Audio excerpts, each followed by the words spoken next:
Instituto Nacional de Antropología e Historia, 75 aniversario.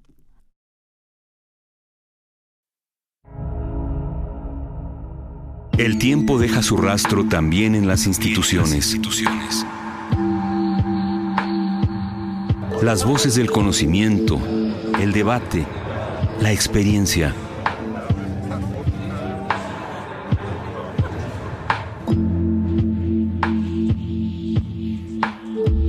El INA en sus propias palabras.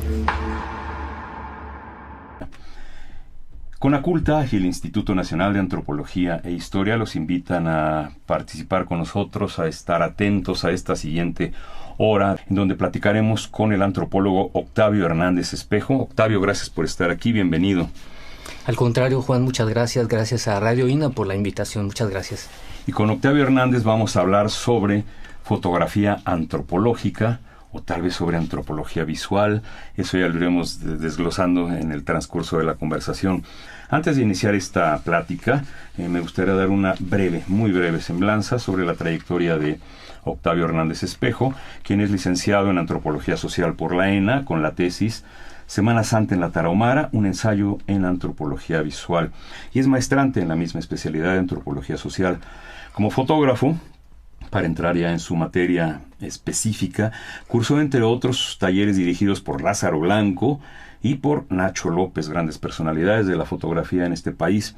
Esta formación se completó con su experiencia directa en campo y a partir de la literatura y experiencia docente en la Escuela Nacional de Antropología e Historia, donde hasta la fecha está muy activo Octavio Hernández. Ha publicado muchos artículos en torno a la antropología visual. Entre ellos se encuentra su contribución a la revista Cuicuilco, con un documento titulado La fotografía como técnica de registro etnográfico. Ha colaborado también con esta revista de divulgación que todos consultamos, que es México Desconocido. Ha obtenido varios premios de fotografía y ha coordinado un gran número de actividades académicas. Ha realizado exposiciones fotográficas y participado en muchos proyectos de producción audiovisual como guionista, como productor, como editor, como realizador. Podemos mencionar, por destacar alguno, Volar como pájaros, realizado a partir de una investigación de la antropóloga Mariana Anguiano de la DEAS INA sobre los huicholes. Y lo más importante es que Octavio Hernández Espejo está hoy aquí con nosotros. Bienvenido de nuevo. Gracias, Juan. Gracias. Y ya que vamos a hablar de fotografía antropológica, quisiera que un poco desglosáramos breve y sencillamente qué es la antropología, qué es la fotografía y cómo es que llegan a ligarse para hacer este concepto de fotografía antropológica. Bueno, ayer estaba con algún amiguito de mi hijo, 10 años, y me decía, oye, yo quiero estudiar antropólogo. Pero ¿qué vas a hacer como antropólogo? Dice, pues voy a ir al campo y voy a rascar y a sacar huesos de dinosaurios, ¿no? Pero bueno, pero ese es paleontólogo, ¿no? Sí. La antropología de manera general estudia al hombre, la diversidad humana en sus dimensiones cultural, biológica, y existen infinidad de estrategias, de métodos de investigación a partir de los cuales obtiene todos los datos que posteriormente, por supuesto, serán analizados y serán configurados a través de investigaciones, pero sobre todo comunicados, ¿no? El conocimiento antropológico tiene que ser comunicado. Y las formas de comunicación, por supuesto, son diversas y depende de los distintos ámbitos en que se quiere emitir el mensaje antropológico. Los ámbitos formales en la academia, en clases, en un evento de carácter académico, a través de documentos formales, escritos, artículos, libros, pero también a través de otros medios como por ejemplo, ¿no?, que permite acercarse, por supuesto, a otro tipo de públicos, quizá menos especializados, probablemente menos enterados, aunque sí interesados o inquietos. Entonces, el propio antropólogo requiere de distintos recursos de investigación, de distintas metodologías, pero no solo para conocer, sino también para comunicar. Uh-huh. Entonces diríamos que este es uno de los aspectos fundamentales en donde pues interviene la imagen en general, la fotografía, el video como un recurso de comunicación, ¿no?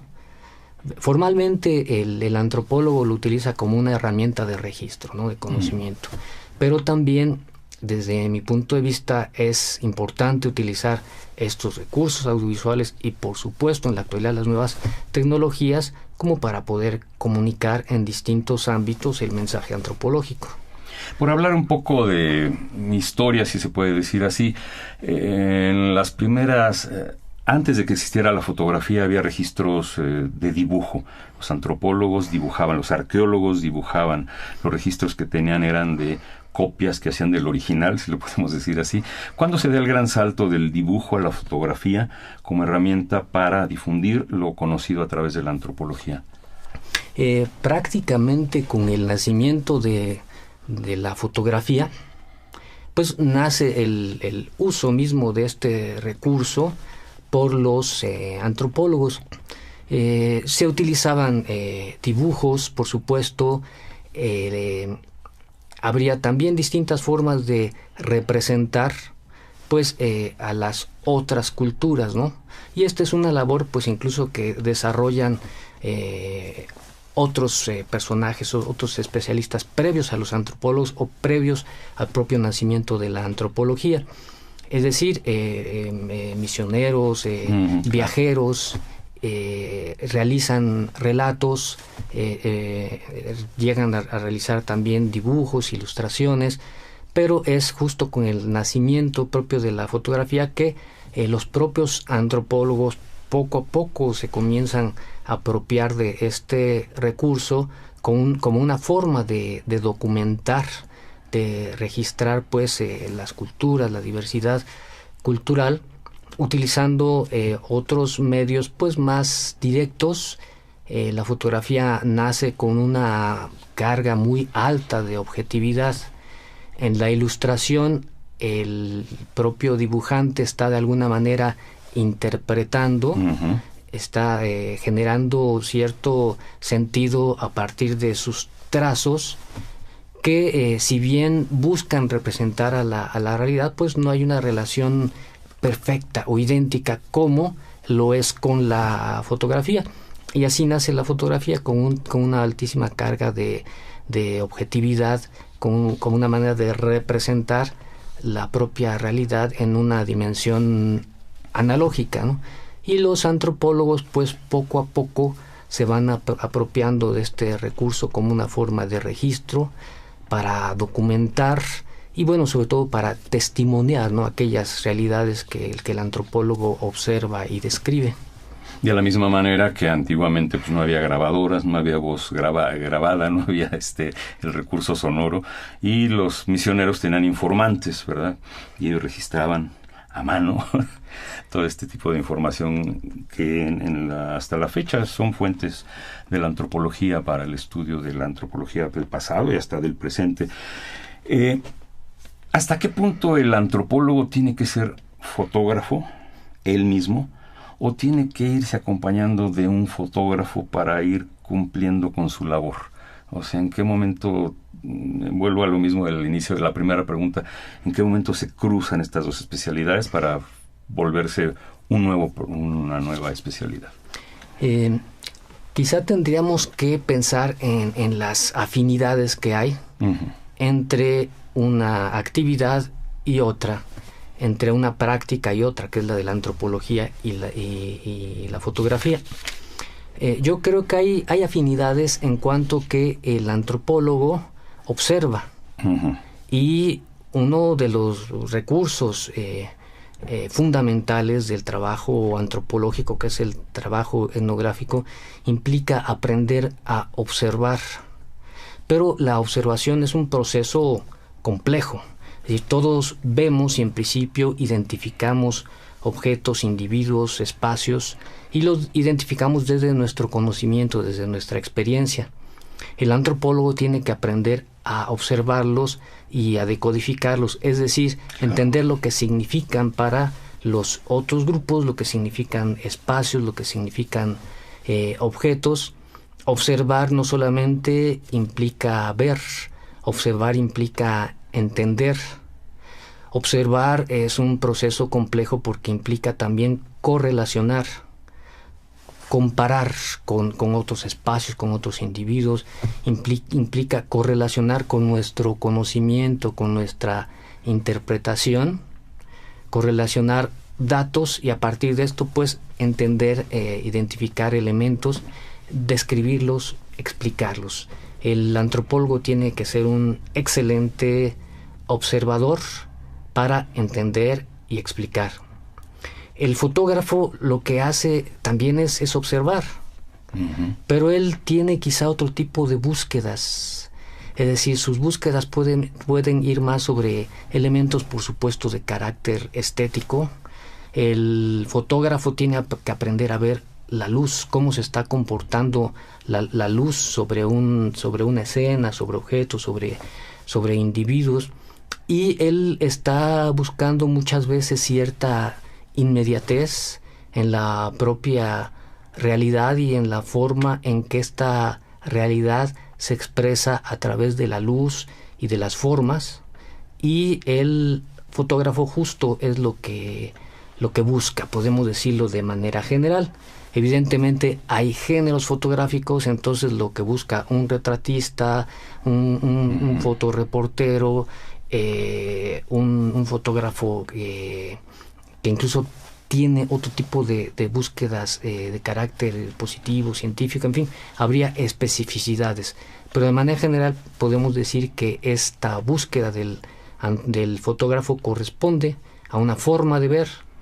Entonces, ambos, el fotógrafo y el antropólogo, son pues especialistas en este sentido, son observadores, y ahí es donde se conjuntan, ¿sí?, estas habilidades, donde hay cierto tipo de afinidades. El antropólogo debe de utilizar la fotografía como un recurso de registro para la descripción, y lo que tiene que hacer es, por supuesto, entender siempre aquella realidad con la que se encuentra para poder documentar, para poder registrar, para poder describir. Mencionaste la palabra fotoreportero y pensé momentáneamente que el antropólogo es una especie de fotoreportero. ¿Es así o es un poco burda mi comparación? ¿O el antropólogo tiene una visión más amplia o más específica? Sí, tendría que haber diferencias, hay similitudes. De pronto podemos ver una fotografía aislada y decimos, bueno, esta fotografía la hizo un reportero o un antropólogo. Y decimos, bueno, pues es difícil, ¿no?, saber quién la hizo.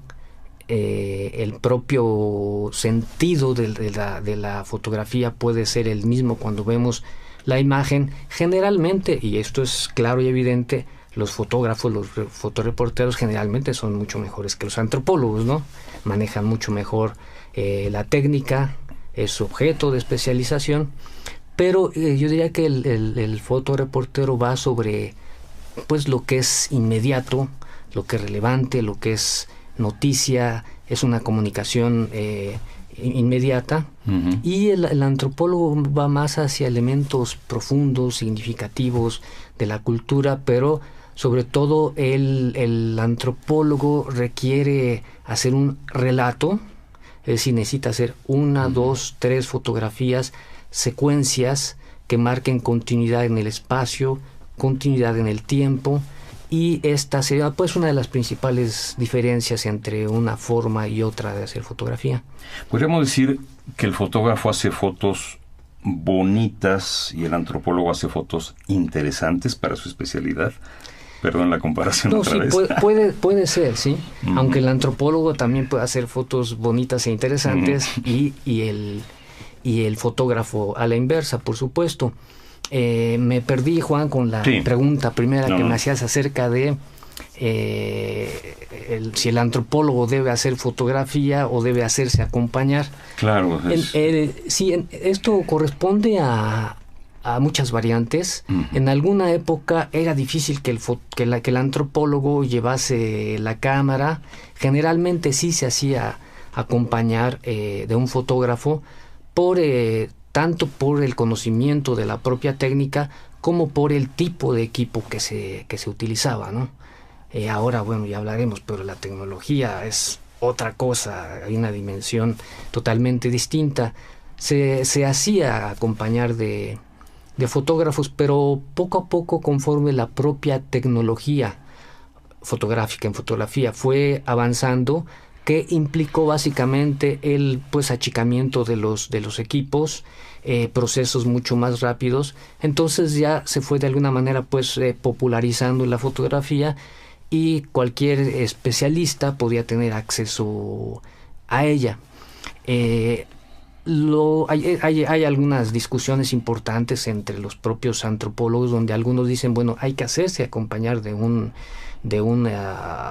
fotógrafo, y que él es el especialista en el manejo de la imagen. Pero hay antropólogos que dicen, bueno, es el propio antropólogo el que debe de utilizar la cámara, porque él es el que va a decidir finalmente el tipo de encuadre, la secuencia, los propios contenidos de la imagen. Entonces debe conocer la herramienta, la técnica fotográfica. Desde mi punto de vista, sí tendría que ser el propio antropólogo el que tiene que hacer las fotografías. Ahora hay que nada más acotar que esto es un poco más difícil, ¿no? Porque el antropólogo tiene que estar en contacto directo con una realidad cultural, con espacios, con símbolos, con procesos, con los propios individuos, y de pronto hacerlo y estar haciendo fotografías es un poco complejo para hacer un buen trabajo de observación y hacer un buen trabajo de registro fotográfico. Pero bueno, la propia técnica, la propia metodología, la propia experiencia puede permitir combinar estas dos actividades. Pienso en la cinematografía. El director de una película siempre va y se asoma, aunque tenga un cinefotógrafo como Gabriel Figueroa, ¿verdad?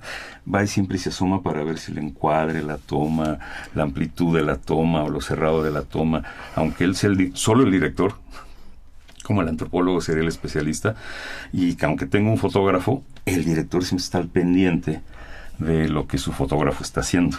Sería algo así, sí, como en el cine.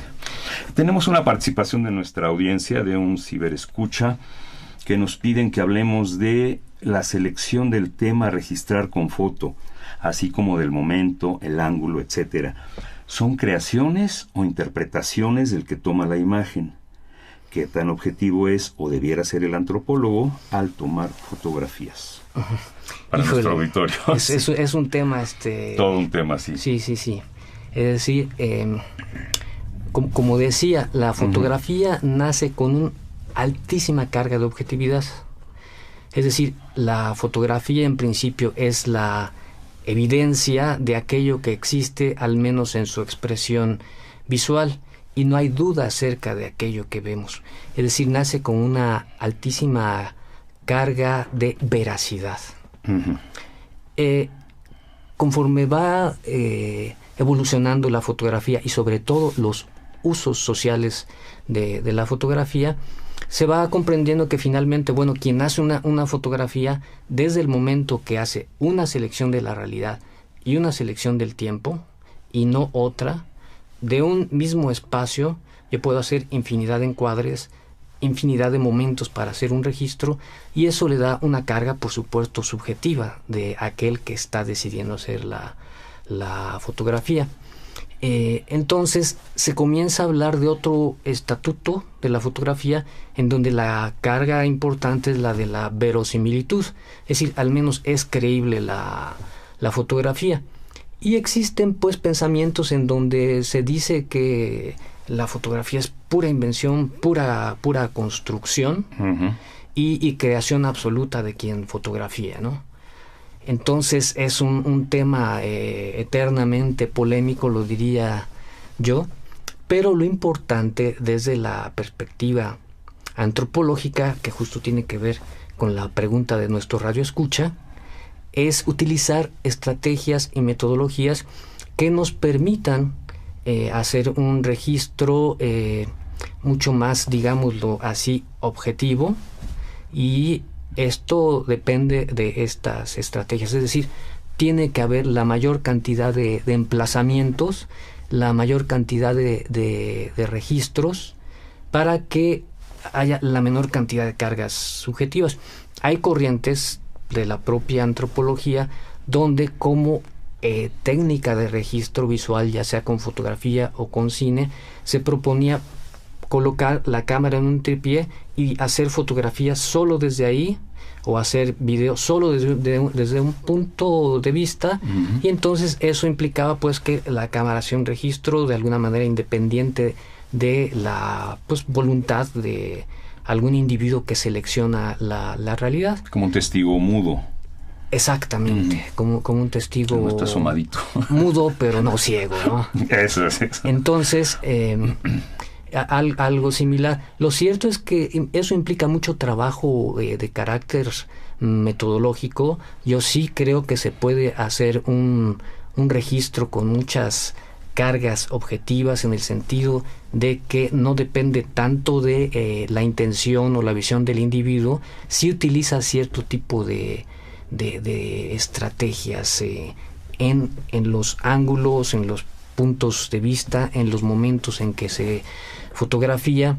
Incluso parte importante de esta metodología tendría que ver con el tipo de acercamiento que se tiene con los individuos, aquellos en que se desarrolla un proceso cultural, y ellos mismos nos pueden indicar qué hacer, desde dónde fotografiar, cómo movernos. Entonces, cuando tenemos este tipo de interacción, bueno, se comienzan a perder esas cargas subjetivas, ¿no?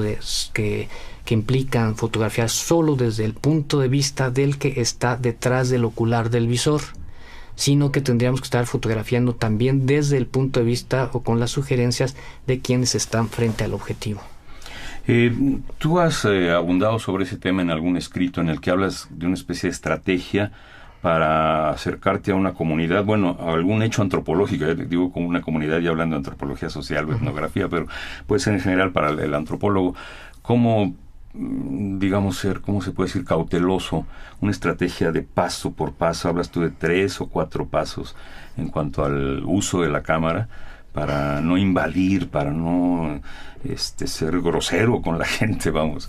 ¿Nos podrías hablar un poco sobre este procedimiento, de este seguimiento de uso de la cámara? Sí, Juan. De hecho, se dice que de por sí la propia presencia del antropólogo en un ambiente o un espacio cultural distinto puede ser perturbadora. Si tenemos una cámara enfrente, mucho más, ¿no? Aunque entre paréntesis diríamos que estos paradigmas con la evolución de la tecnología digital están cambiando por completo. En este paréntesis diría, por ejemplo, en algún momento asistía a una festividad cívica en una calle, y bueno, hace 15 años pues yo caminaba con una cámara de video, con una cámara de foto, y era eventual que encontraba algún otro fotógrafo, quizá antropólogo, pero cada vez más se comenzaron a incorporar los propios miembros de la comunidad. Y en la actualidad, si yo voy a esa misma celebración cívica, pues yo tengo mi cámara y adelante ya no tengo solamente un escenario con esta representación. Adelante aparecen así muchas manos con el teléfono, ¿no? Haciendo registros. Es decir, cambia, por supuesto, estos paradigmas.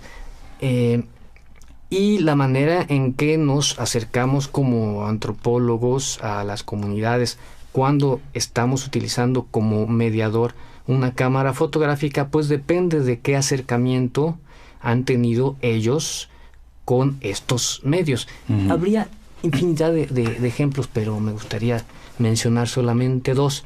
Por ejemplo, en los 80s estoy en la Sierra Tlapaneca, está un niño sentado junto a mí, yo tomo mi cámara con un telefoto, hago discretamente un encuadre, un close-up al niño, disparo, y en el momento que disparo y bajo la cámara, el niño pues se suelta en un llanto discreto, ¿no?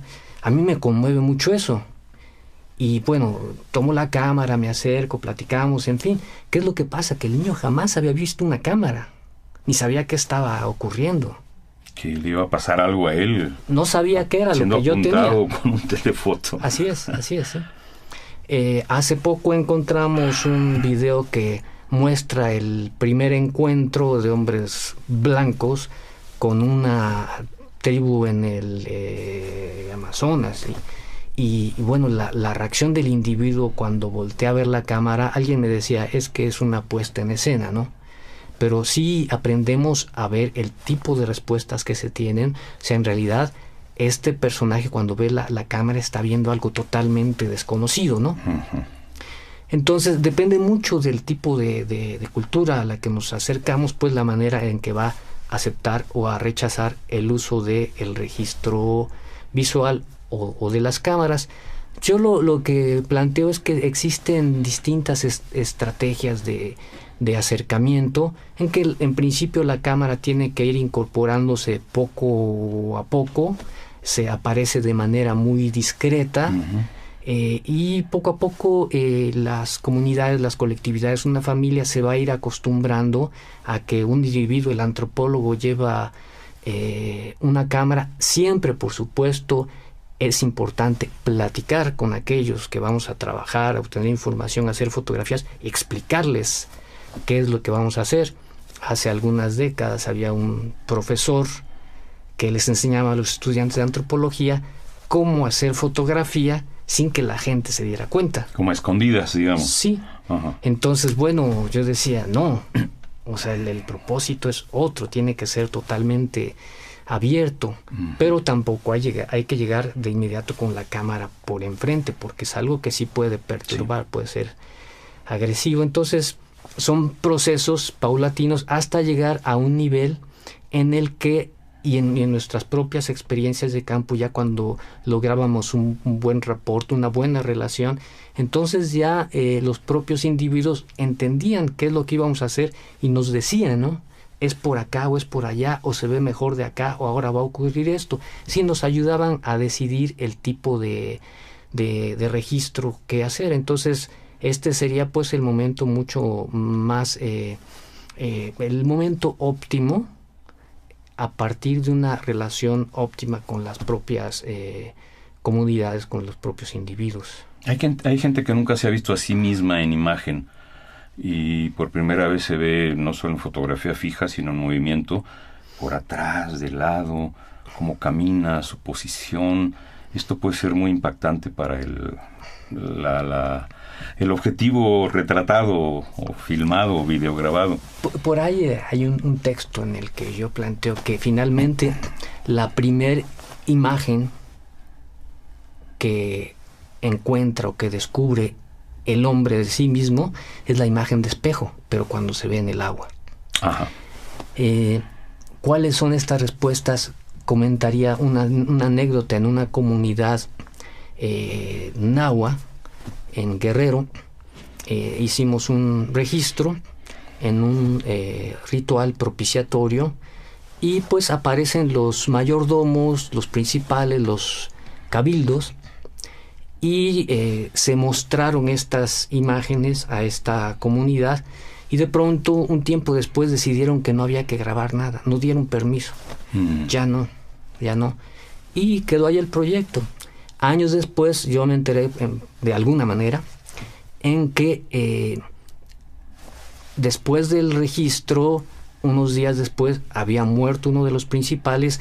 Días después llevamos el material y fue un impacto muy fuerte. Esto fue en los 80s. Uh-huh. Fue finales de los 80s. Fue un impacto muy fuerte para esta colectividad de mayordomos, de principales, ver en imagen aquel principal que acababa de morir.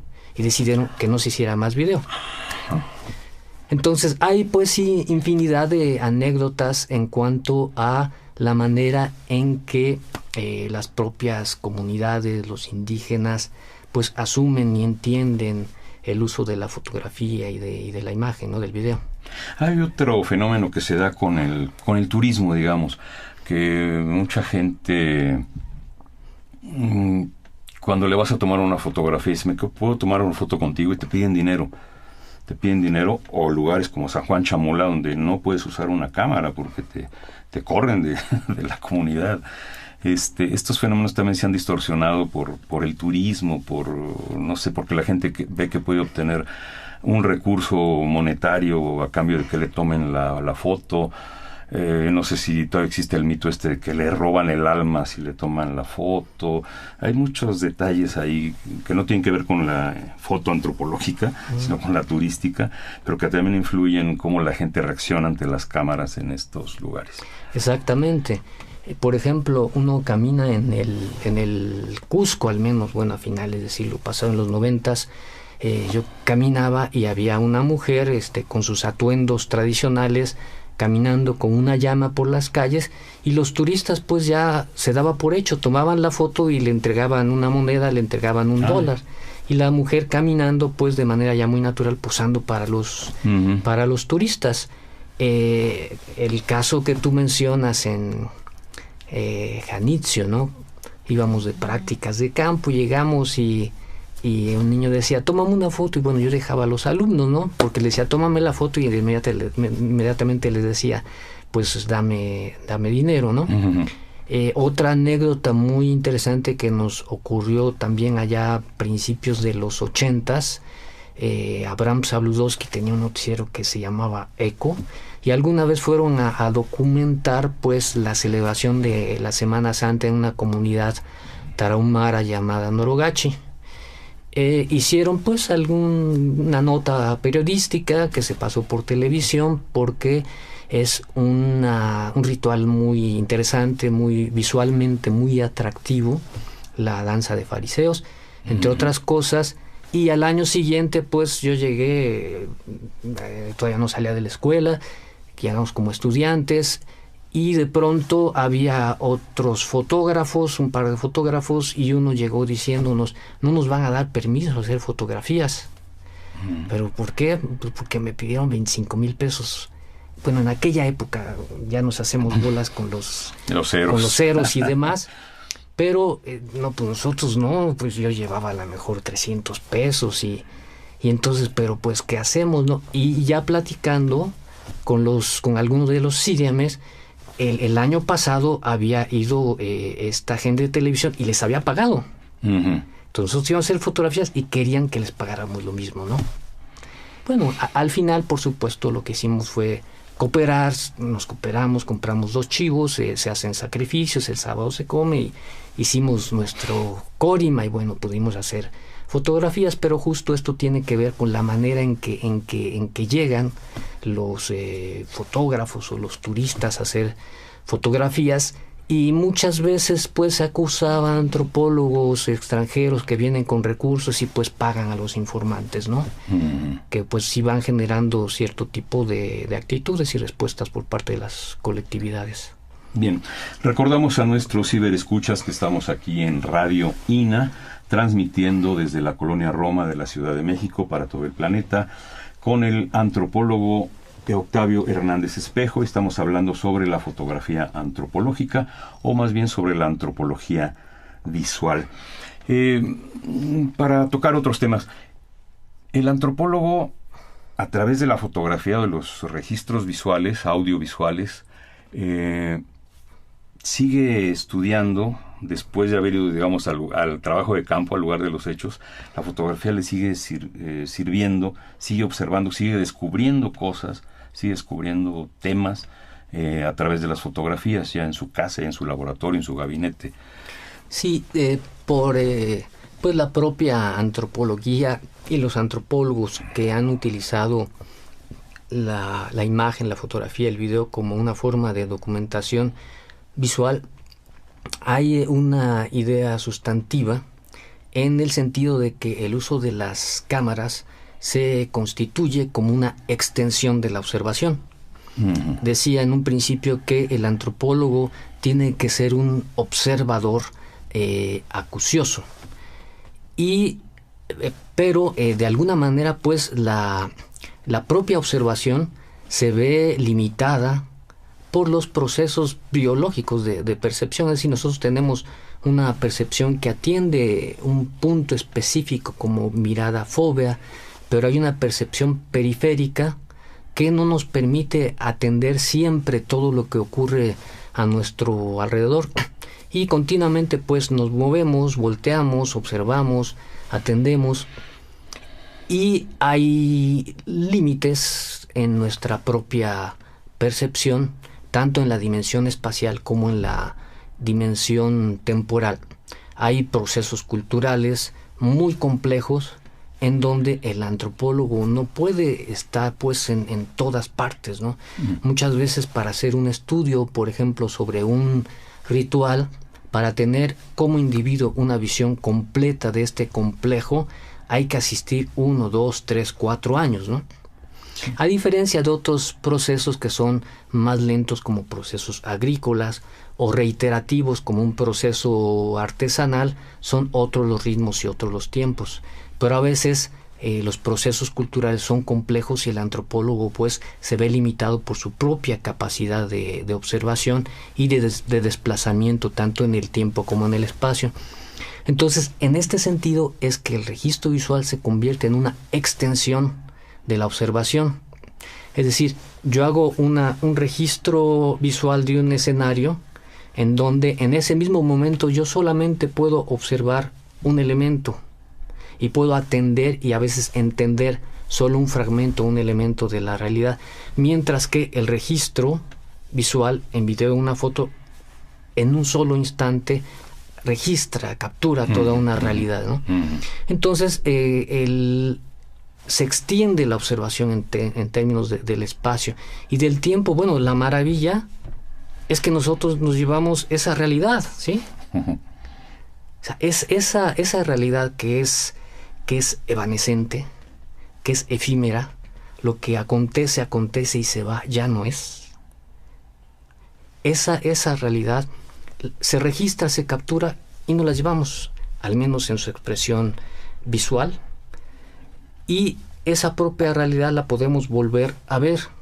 Y hay infinidad de experiencias en donde de pronto, observando la fotografía, observamos y entendemos elementos que, estando ahí en la dimensión de nuestra propia percepción, pasaron inadvertidos.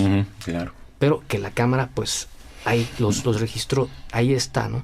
Entonces, en este sentido, pues el registro visual en principio es una extensión de la observación que nos permite extender la experiencia empírica, ¿no? Y aquí, bueno, ya hay variantes en la foto, en el video, pero por supuesto existen infinidad de metodologías, ¿no?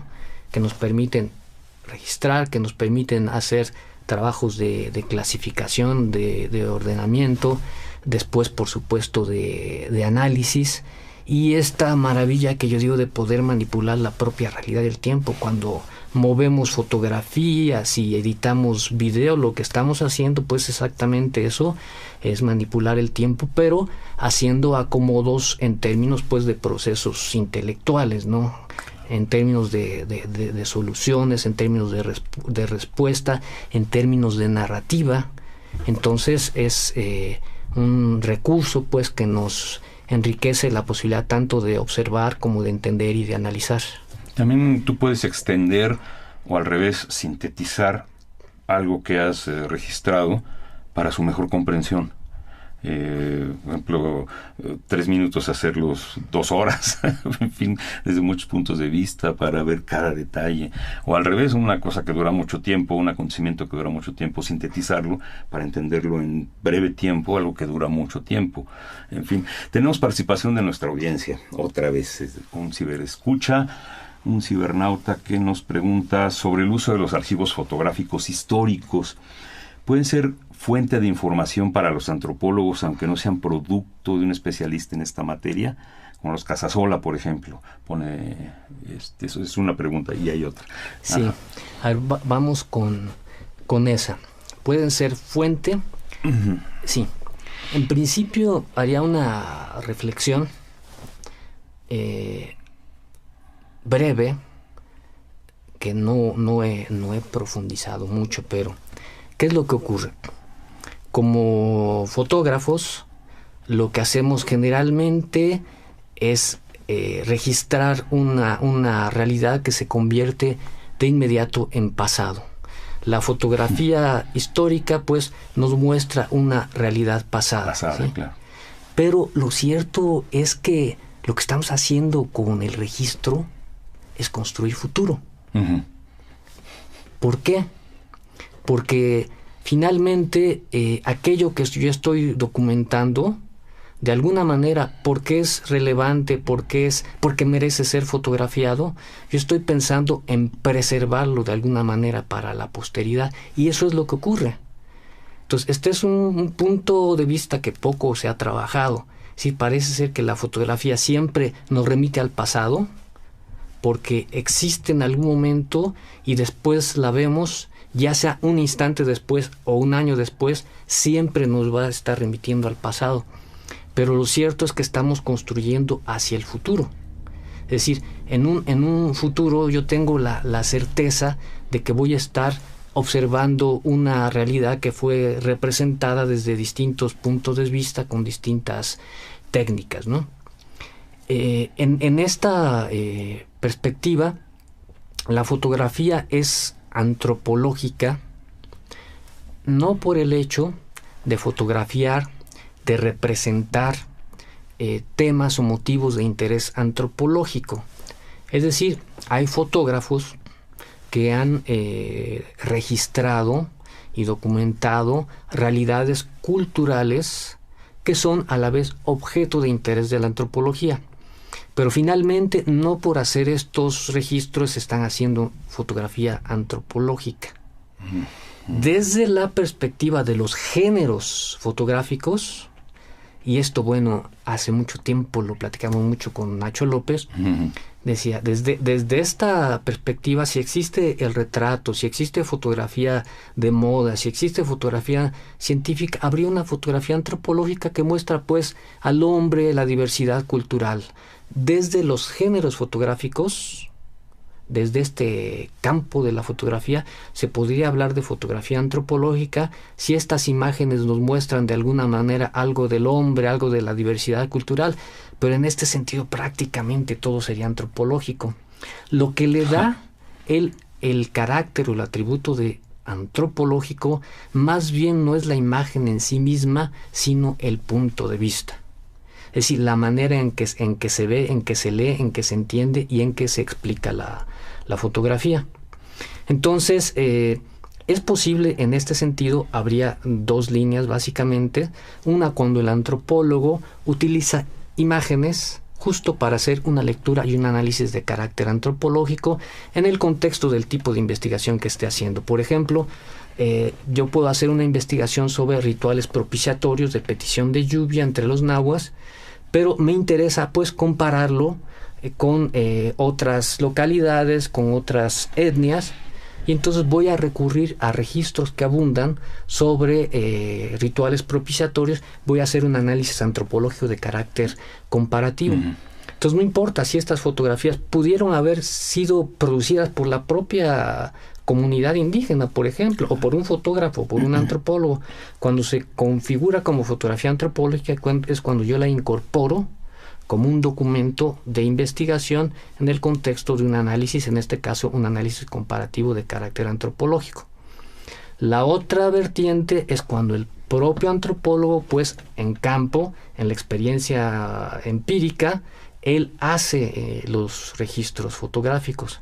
Entonces, en este caso, está haciendo ya un trabajo totalmente sistemático. Si yo conozco una realidad cultural, yo sé el significado de los distintos elementos, un objeto, un símbolo, un espacio, la manera en que se colocan distintos personajes, en fin, yo conozco la realidad, y a partir de este conocimiento yo hago cierto tipo de registros. Yo sé exactamente desde dónde lo voy a ver, en qué momento lo voy a fotografiar, y estoy haciendo un registro absolutamente sistemático. Entonces, esta es la fotografía antropológica que pues se produce y se construye a partir del propio trabajo antropológico. Otra pregunta que nos hacen es sobre la fotografía aérea que se utiliza por los arqueólogos para hacer prospección. ¿Esta se puede considerar fotografía antropológica? ¿Se están haciéndolo con el objetivo de descubrir montículos? En fin, ¿puede ser considerada? Sí, no es, si no es mi especialidad, pregúntaselo a un arqueólogo, no.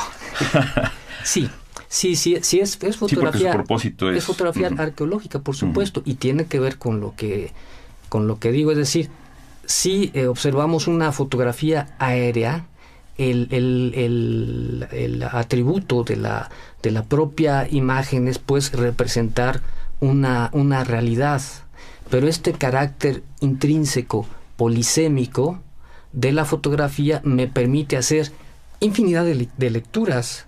Es decir, no es la frase esta que una foto dice más de 1000 palabras, o sea, trillado, ¿no? Sí, muy trillado. No. Son miles de palabras que se pueden decir acerca de una misma fotografía. Claro. Y eso depende de los distintos puntos de vista. Entonces, en este caso el contexto, por supuesto, es quien lo determina. Es decir, una imagen, una fotografía aérea, en la medida en que está siendo utilizada e interpretada desde el punto de vista de la arqueología, pues se le da este atributo y este carácter de arqueológico, ¿no? Tú dirías que una fotografía genera más de 1000 palabras, más bien. Sí, claro. Exactamente. O sea, una fotografía lo que hace es detonar la memoria. Provocar ideas. Claro. Y a veces tiene una resonancia, o sea, es un knockout a la emotividad, pero esto depende mucho de qué imagen se ve y quién la está viendo. Es decir, una imagen que a mí me hace latir, estremecerme o llorar, si a otra persona no le significa nada, ¿no? Entonces es este carácter, incluso multívoco, polisémico de la fotografía. Bien, otra pregunta, creo que es la última del auditorio. ¿Solo un antropólogo puede tomar fotografías antropológicas? Ya lo has comentado de algún modo en esta conversación, sí. Quisiera que habláramos sobre la ENA y tú que has trabajado tantos años en la ENA sobre este tema, cómo se maneja dentro del currículum, dentro de la formación de los antropólogos, el tema de la fotografía antropológica, el tema de la antropología visual. ¿Qué nos podrías decir en cuanto a qué se ha avanzado, cómo se trabaja con esto? Tú has estado en varios departamentos, incluso en coordinación, jefatura de medios audiovisuales y demás ahí en la ENA.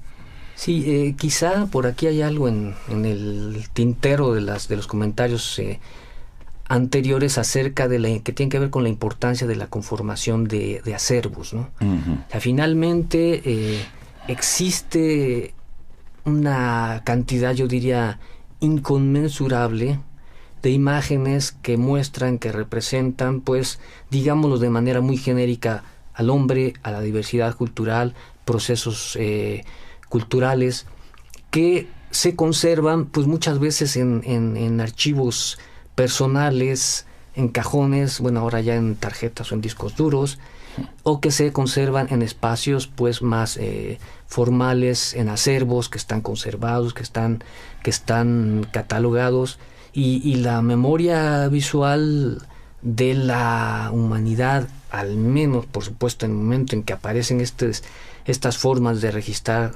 de fotografía, imagen, cine, video, es una cantidad, yo diría, inconmensurable de imágenes, ¿no? Esto también, por supuesto, se constituye en un objeto de estudio antropológico. Y en este sentido, pues, las diversas maneras de utilizar el registro, la documentación, genera, pues, distintas metodologías que en principio pues desarrollan los propios antropólogos, los propios investigadores, pero que tienen que ser transmitidas, uno, en términos del mensaje del conocimiento antropológico, pero también en términos de la enseñanza, ¿no? Y de aquí pues existe también toda una historia en estos procesos de enseñanza-aprendizaje, particularmente pues en el ámbito propio de la antropología, desde pues los 70s, en la escuela de antropología se comienzan a configurar de manera un poco más sistemática el uso de la fotografía, Y siempre, ¿no? Desde que se inaugura la Escuela de Antropología, uno de los antropólogos que daba clases de fotografía era el profesor Arturo Romano, antropólogo físico destacadísimo dentro de su trabajo de investigación en el instituto.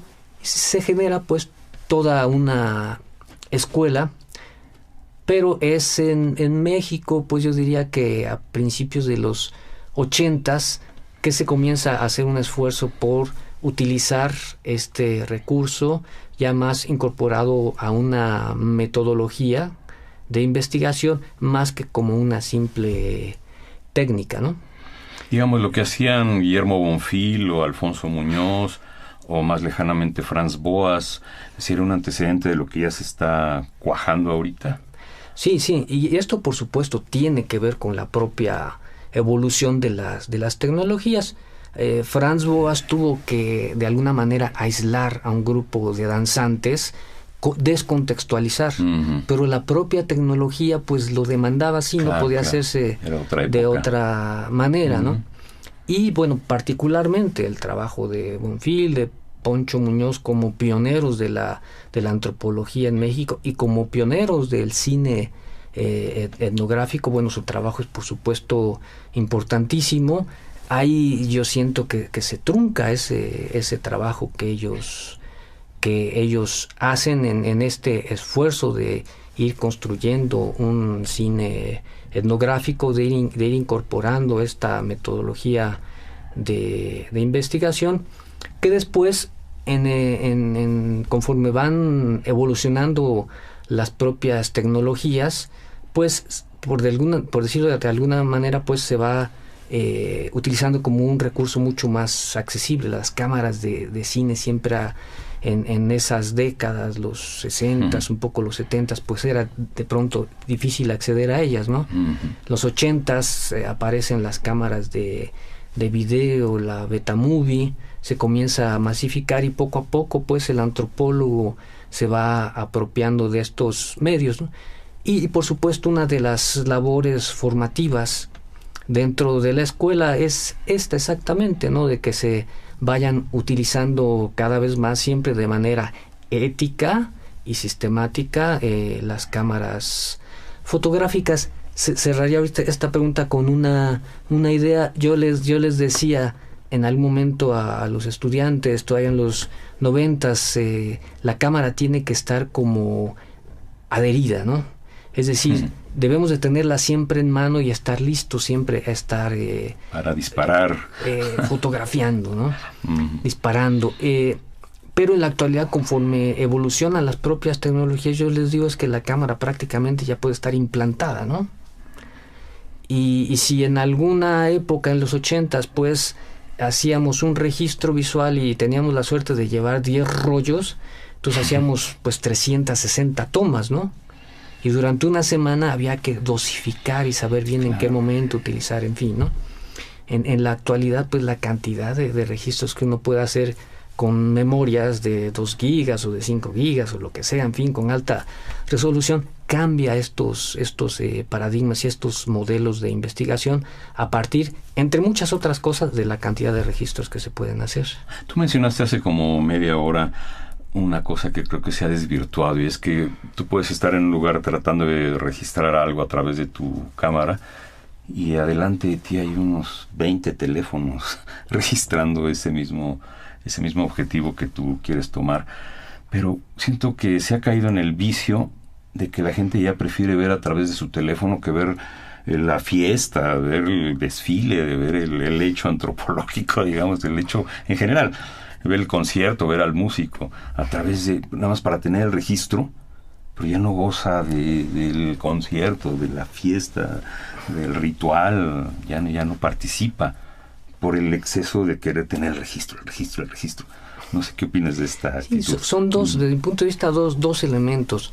Uno, ¿por qué? Si nos preguntamos por qué fotografiar y qué fotografiamos, ¿no? Fotografiamos lo que es excepcional, lo que es relevante, lo que merece preservarse, ¿no? Ya sea que es totalmente planeado dentro de nuestra cultura una boda y en el momento en que el novio y la novia dicen sí y le pone el anillo. Eso merece ser fotografiado. Pero de pronto si ocurre algo extraordinario, ¿no?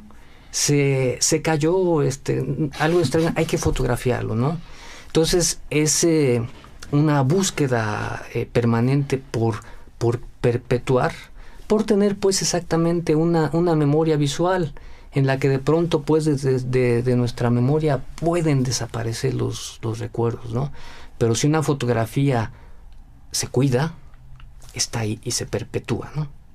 Entonces esto es una de las causas por las cuales pues la gente tiende a fotografiar.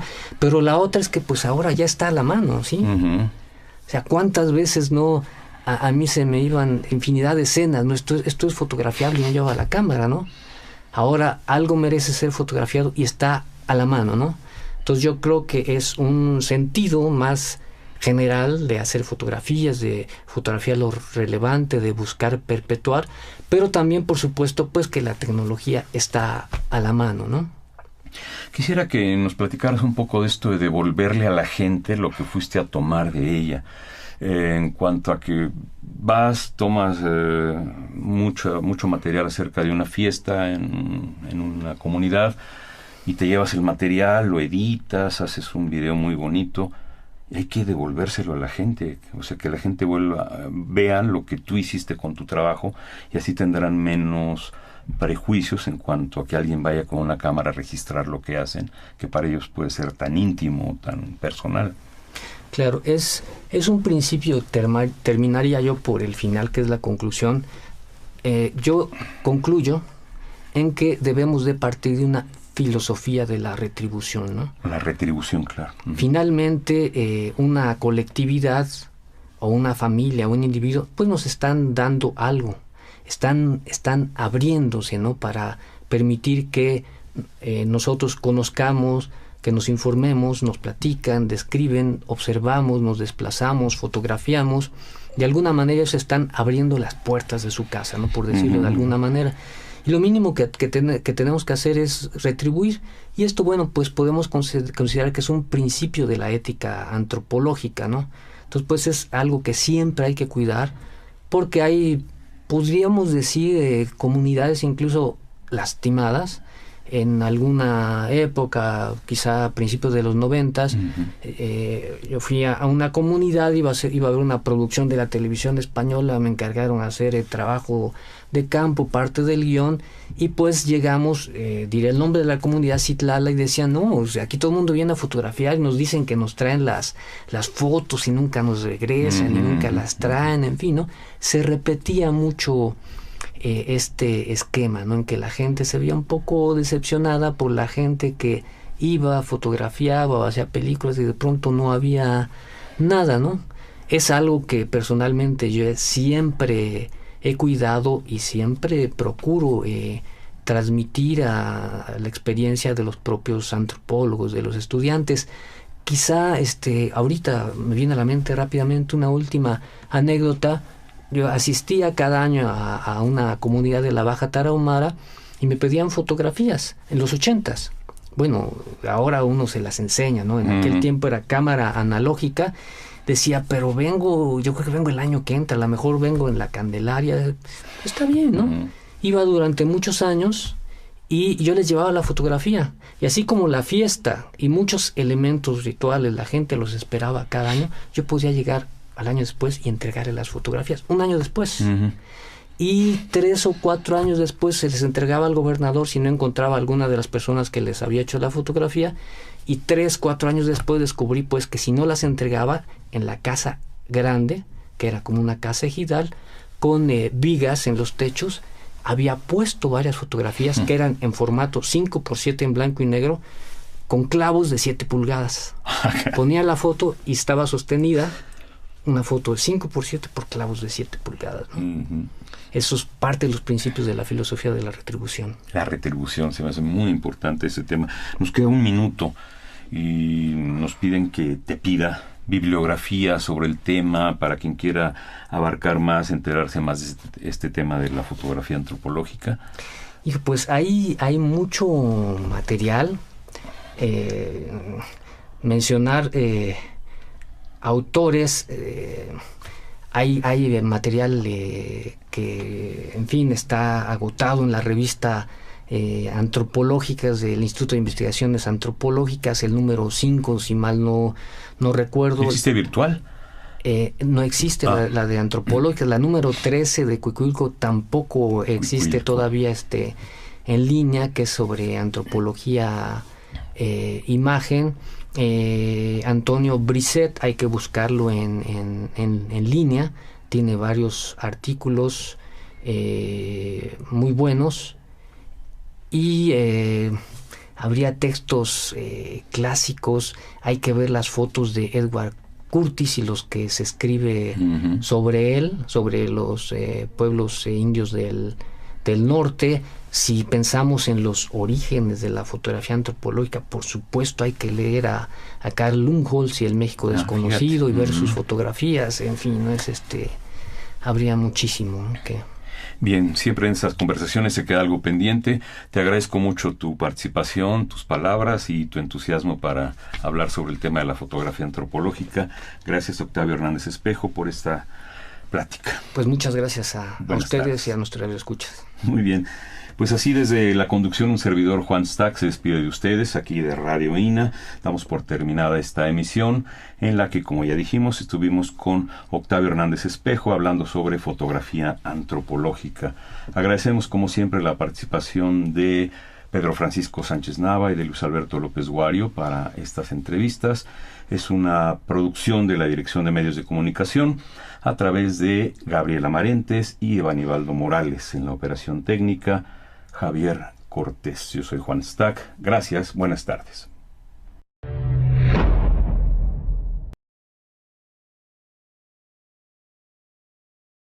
Instituto Nacional de Antropología e Historia, 75 aniversario. Conaculta. Las opiniones y comentarios aquí expresados son de entera responsabilidad de quienes proporcionan la información y no representan necesariamente las opiniones de Radio INA ni comprometen el pensamiento editorial del Instituto Nacional de Antropología e Historia.